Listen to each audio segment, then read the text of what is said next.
単なる賭博の問題じゃないと僕は思ってます。薬物関係のカルテルとか、いろんなところが混ざっている国際的な事件。お父さん、はい、先日大谷さんのその守護霊、背後霊、どんな人たちがついてるのかっていう動画撮ったじゃないですか。前世の話からね。はいはいはい。で、クリケットの選手が、はい、300年前のクリケットのそう、ついてるっていう話だったと思うんですけど、なんと大谷さん、クリケットの打法を取り入れてるらしく。まあだから守護霊さんの影響ですよね。が大きいってことなんですね。すごいよね。そういう感じの動画もうち出したじゃないですか。あれって結構前？結構前な気がする。1年です。1年前にそれを出してて、つい最近ちょっと切り抜いて、まあこういうことが言ってたことが当てはまりましたよみたいなの出したんですけど、いまいち反応鈍いんですよ。そうなんですか？それなんでかっていうと、おそらく見てる人たちは、守護霊さんが、じゃあクリケットをしてる人だとして、大谷選手と何の関係性があるのってことだ。今現在生きてる。そうそうそう。僕らは守護霊と生きてる人との関係ってすごくわかるけど、そうですね。見てる人としてわかんないんだなっていう。なるほど。そうそう。なんだね。守護霊さんって意外と、ってか相当影響するので、7割、8割ぐらい生きてる人間に対してすごく影響を与えるので。そんなに与えてるの？はい。だからどんな守護霊さんがついてるかとても大事なんですよ。で300年前のイギリスのやっぱりクリケットの選手が僕は1年前に見た時についていって、でその方がまあ今回クリケットっていう部分で活躍したんですけども、助けてもらった。やはりその不審だったらしいんですよね。でニュースで見ると、まあ前の日に一応そのクリケットのまあクリケットってこう面になってるので、面の部分で綺麗に打たないと飛ばないんですよ。そのやっぱり練習いいよねってことでグリップとか面を揃える練習をしてたら、いわゆるインパクトまあインパクトの部分がずれてたっていうことですよね。まあそういう意味では、その、なんだろうな、もちろん守護霊さんの影響を受けてできたっていうのがあるんだけども、一つ僕思ったのはね、お父さん思ったのは、僕らが出した1年前のその動画に対して、大谷選手見たんじゃないかなと思ってます。大谷さんと目が合ってるの？もちろん世界中で見れるので、配信ですから、まあ、大谷選手の近しい人が、まあ、大谷選手何言われてるかなってみんな検索するじゃないですか。その中でいろんな人がいろんなことを大谷選手のこと言ってるんだけど、僕らが言ってるクリケットっていうのは変わってるから、まあそういう沖縄のユタさんみたいな人が言ってるらしいよっていうのを聞いて、まあ日頃聞き流すんだけど、ってやっぱり同じクリケットついてる人が。ちょっと聞き耳を立てて、確かにダウンスイングでこうやって打つっていう部分に関してクリケットなんだねっていうところから、自分もピンときて、まあ報道上はコーチがね、まあっていう話になってますけど、僕は多分大谷選手が言ったと思ってるんですよ。要は僕らの動画を見て、そのクリケットを、いいアイディアかもと思ってやってみたらハマったっていう、まあもともとクリケットの選手がついてるからね。っていうのがあったと思いますね。まあいずれにしてもいずれ復調したと思うんですよ。大谷選手はやっぱり4月、5月、6月強いので、まあ新しいドジャースっていう環境もあったし、前のやっぱりチームに比べてたくさん選手を打つので、前の時はもう自分が打たないとダメだ。打たなきゃいけないっていう時があったけども、今回はまあ自分がある程度、まあ二塁打とかね、一塁打でも前の方に出れば、その人が打ってくれるっていうのがあったので、いろんなまあチームを勝つことを優先する方なので、ちょっと調整はしてたと思いますけどね。まあ今回うまくハマって、そのクリケットっていう部分が、僕らが言った部分がもしも役に立ってるんだろうね。すごいよね。そうであってほしいね。そうですね。まあ、その際はご一報そうだよってね、そうだよって言って、そしたら私たち無料で、ドジャースまで行きますので、セッションしにね。まあ今回だからその水原さんの件がやっぱりね、僕は一番気になってるのはね、とりあえず今日の段階で保釈金をね、うちは払って、とりあえず出たっていうことでね、保釈されたっていうことでニュースで出てますけども、僕はちょっと早いなと思ってるのと、あとはその水原さんに対して、まあ実はこういうふうに交流されてて、こういうふうな経緯でっていう、ある程度こういう権利でっていうことが、ドバッとニュースが出たんですよ。それまで全く出なかったです。そうですよね。ってことは、やはりそのいろんな調整がされてて、ある程度調整が済んだから、とりあえず水原さんに関してはこういうふうに出ましたよと。で、保釈されたんだと。で、それに対して大谷さんも一応コメントを出してるんですよ。だったらよかったですと。だったら自分も今後は野球に集中しますっていう話をしてるんですね。ただね、これ皆さんもすごく気になってるから、ちょっともう少し触れておくんですけども、おそらく単なる賭博の問題じゃないと僕は思ってます。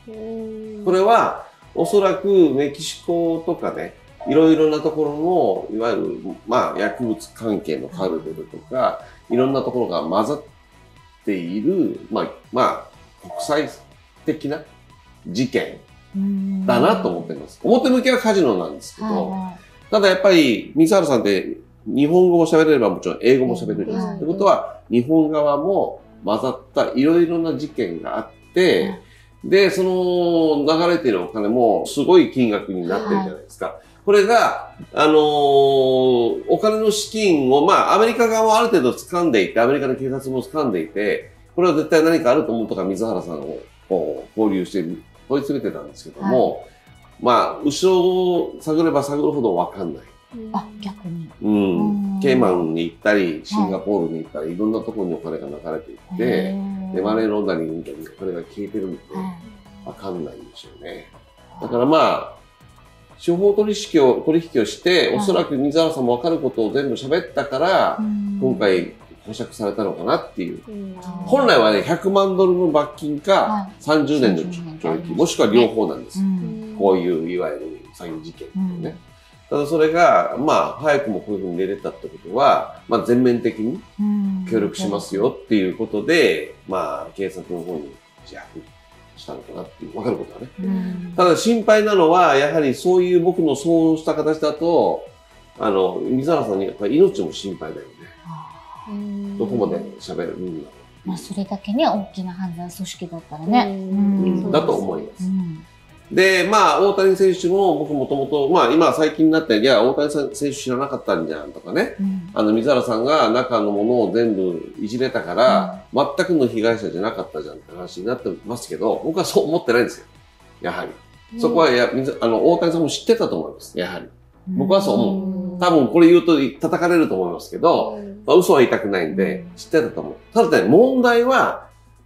この、いわゆる賭博関係に関して、大谷選手何もしてないんですよ。全く何もしてなくて、水原さんのやったこと、水原さんのバックのいろんな組織の問題に巻き込まれた。っていうのは大きいと思う。だから、本人も途中でびっくりして、なんだこれはっていう。本人はもう野球だけやりに行ってるんで。そうですよね。そう。で、ここでやはりアメリカと日本の違いっていうのは、アメリカはそれ嘘ついてるでしょとか、あなたなんだかんだ言っても自分が送金したんでしょっていうところを追求していくんですよ。アメリカってそういう国なんで。そうなると、彼が今抱えてるビジネスっていうか、野球だけじゃないでしょ。例えば年間で言うとおそらく50億円ぐらいの広告 CM もあるし、あと大きいね、いわゆる薬のメーカーとかね、コアとか、契約も今回してるし、何よりもね、ドジャースのその試合をね、日本の人がいっぱい見に行くし、日本のいわゆる CM スポンサーもたくさんついてるんですよ。で、いわゆるドジャース自体もね、もう2年ぐらいでは、いわゆる大谷選手に投資したお金は全部回収すると言われているぐらいの巨大な、そういうやっぱりビジネスになったので、これは皆さんの幸せを考えても、いろんなことを考えても致し方ないかなと。ある程度、ちょっといろんなことがあったとしても、整理整頓をして、で、水原さんもちょっと隠れてもらって、いろんな問題も一回消して、本当に何もやってないんで、大谷さんみたいな。ただ巻き込まれただけなんで、でそれは日本人的な、なんていうの、アメリカ人だと絶対そこで手貸さないんだけど、日本人的な、いわゆる、なんていう、忖度というか、優しさというか、温情みたいな。温情みたいなところが、国際的には、海外では通じなかったっていうことだと思うんですね。だから、今後また大谷選手もこれ勉強したので、おそらくね、こういうことにも巻き込まれないと思うし、今からハワイのコンドミニアムを買うっていうニュース出てるね。20億円もするコンドミニアムを買って、逆にそこのコンドミニアムこれからいくつも24個ぐらい売るんだけども、大々的なハワイのそういうリゾート地のアンバサダーになったっていうニュースもね、すごいね。流れてるので、今彼はいろんな意味でその経済を活性化するファクターになってるので、もうここで皆さん騒ぐのをやめてね、今後もね、そういう夢と希望も与えつつ、なおかつそして経済も作りきるなんて、もう本当のスーパースターですよ。ましていろんなね、諸外国との架け橋になってるじゃないですか、大谷さんって。特にアジア圏のね、方々、なんだかんだと、同じアジア人を応援するっていうのはすごいことだからね。それも日本のその田舎、いわゆる岩手県にあるんですか、奥州市のそういういわゆる東北っていうところがクローズアップされるね、きっかけにもなってるし、こんな雪深いところでどうやって練習してきたんだっていうね。そういうものに関してもやっぱり寒いところの人が例えばね、スポーツが苦手とか、運動ができないとかっていうのも覆してますよね。だって同じこのドジャースの選手が大谷さんの練習姿を間近で見てて、本当にこの人はもう異次元レベルの集中力と練習量っていうことにチームメイトすらもうびっくりして称賛してる方らしいので。そこにクリケットも入ったわけだからね。それはそうですよ。まあここは皆さんちょっと僕はお伝えしないといけないんですけども、お二人はユイガールっていうグループ今やってて、ラジオ番組もやられてるんですよ。実は岩手の方でね、今回4月から、ネットが決まりまして。そうですね。だからね、実は大谷選手と縁が深くなってきましたね。どうしよう。しょこさん大好き大谷さん。ね、なんか岩手の方からも来てくださいっていうことで、なんかそこでいろいろイベントやるらしいですよ。そうなんですか？ここで発表するのもおかしい聞いてなかったんでね。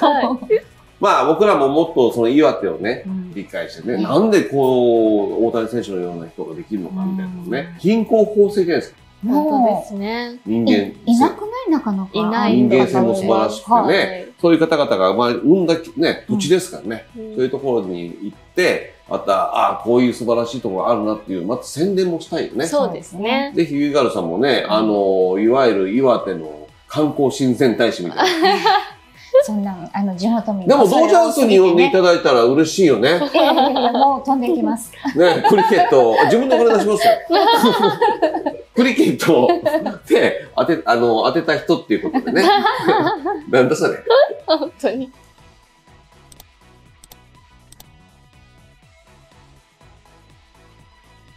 じゃあ逆に、水原さんの守護霊ってどんな人が今ついてるの？まあ、どんな人がっていうことをあまり言及するのは良くないんだけど、私たちが考える、三次元の人間が考えると、これ悪い人だよねっていう人はついてます。あ、そうなんだ。でもその人にとっては悪じゃないんだ。例えばね、水原一平さんが今回起こした事件によって、その未遂というか、手前まで行ってた人たちってブレーキ踏んだ人いっぱいいると思うんですよ。ああ、確かにね。これは同じパターンの話だけども、なるほど。この先に進んだら、実は水原さんみたいにややこしいところに巻き込まれるんだっていうふうに気がついた人もいるし、そういう意味では、まあ、皆さんの薬になったというか、強いわけじゃないけど、ね、そういうふうな部分の役割があって、今回来たのかなって気がします。例えば、アクシデントってあるでしょ？この世に来てアクシデントがあって、本当は水原一平という人は、そういう人生じゃなかったけど、たまたまそうなってしまった。っていう考え方もあるじゃない？僕はそうじゃなくて、そもそもこういう賭博事件のような巨大な大きい事件を起こすことは決まってて、そこに大谷さんも実は巻き込まれることも分かった上でのことだったと思います。なぜかというと、僕らね、こういう、例えば大谷さんってすごいラッキーじゃないですか。ものすごく運がいいでしょ？ものすごくお金も入ってくるじゃないですか。で、今後大きく成功するよね。そしたら、役落としが必要なんですよ。どうしても3次元ってプラスマイナスがあるので、大きいプラスがあった分だけ、大概は先に行ってマイナスになっちゃう。人生が。ってあるんだけど、それだとやっぱりアップダウンが激しくなって良くないから、大谷さんのように長くやっぱり活躍してほしい人っていうのは、ある程度成功しながらこういう、本人にとってはとっても辛いことだけど、事件に巻き込まれるっていうのは、役落としになるんです。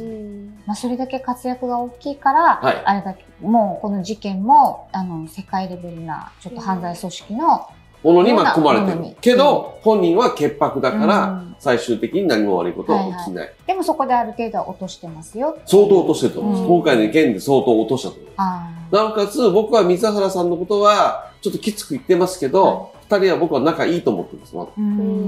で、あの世でも、もともと仲良くて、大谷さんがこの世の中のためになるから、自分はそれを啓蒙してね、こういうことしちゃダメだよっていうようなところの位置にいるし、あなたの役落としの役をしますねっていう僕は役割で、後世いらっしゃる。はい、後世はいたと思います。なるほど。だからまあ3次元的にはもう絶対ダメだけど、まあ4次元3次元であの世から見たときには、必要な役を水原さんやってくれたかな。だから、でも大谷さんレベルの必要悪の相手になるっていうのは、ね、水原さん的にもだいぶ魂的に高い。まあ高いし、まあ今の大谷さんの生活を含めて、この成功していくまでの道のりは、間違いなく水原さんはすごい努力してるんですよ。2021年から掛け事を始めたわけだから、それまでの何十年間っていうのはずっとこうね、本当にこう24時間支えてきたわけですからね。おそらくだから、そこはなんだろうな、すべては言えないけども、大きな役割を担ってね、大谷さんのためにやられたなっていう感じはしてますよね。あんまり皆さんもね、その水原さんが悪いっていうふうには、本当は思ってほしくない。だってこんだけ貢献してきた人が最後の最後にドボンって、もう真逆ぐらいに悪くなっちゃってるじゃん。そんなことはないの。そんなことはないです。もともとこんだけ悪いことをする人は元からやってるんですよ。生活の中でも。それは最後の最後だけ真っ黒になっちゃったってことは、まあもともと計画されてたことなのかなっていう感じはしますね。